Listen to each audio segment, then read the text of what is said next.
আব্বা, বড় কাকা চলে গেলে তুমি কোরবানি দিবা কিভাবে? তুমি একটা গরু কিনতে পারবা? এত টাকা কি তোমার কাছে আসে? মারে আল্লাহ যদি চায় গরু কিনতে না পারি তো কি হয়েছে, ছাগল কিনবো। আমি তো তোমার কথা দিছি, তোমার আশাটা আমি পূরণ করবো। কি রে বাজান, কই চাইতাছস তোরা? বয়স হয়েছে তো তোমার, স্মৃতিশক্তি সব লোক পেয়েছে। গতকালকে বললাম না শ্বশুর বাড়িতে যাবো, এবারে ঈদটা আমি ওইখানে করব, এখনই ভুলে বসে আছো?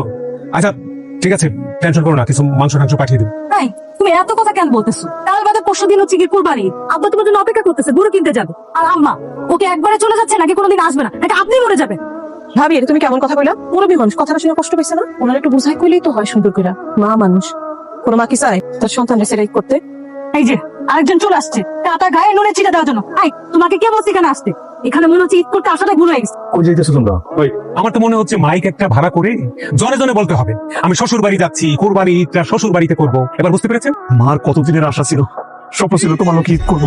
এই যে তোমরা বাড়িতে আইছো, আমার মায়েরা কত খুশি হয়েছে, অথচ তুমি শ্বশুর বাড়িতে ঈদ করতে চলে যেতেছো, মার স্বপ্নটা ভেঙ্গা।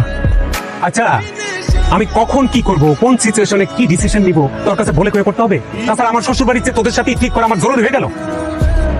দাদি, তোমার খুব খারাপ লাগতেছে, আমি বুঝি, কারণ তোমার সন্তান তোমার রেখা চলে গেছে। জামাই বাবাজি, বলছিলাম সময় তো আর বেশি নাই, কাল বাদে পরশু দিনই গরু কিনতে যাওয়া কবে কোরবানির জন্য? এই তো খাওয়া দাওয়া শেষ করে চলেন আমাদের রওনা করে দিই।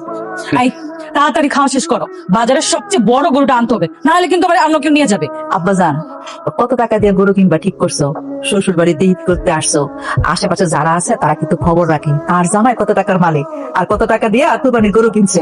আম্মা, তুমি জলের নিয়ে কোনো চিন্তা করো না, ও বাজারের সবচেয়ে বড় গরুটাই নিয়ে আসবো, তোমাকে মান সম্মান নষ্ট হয়ে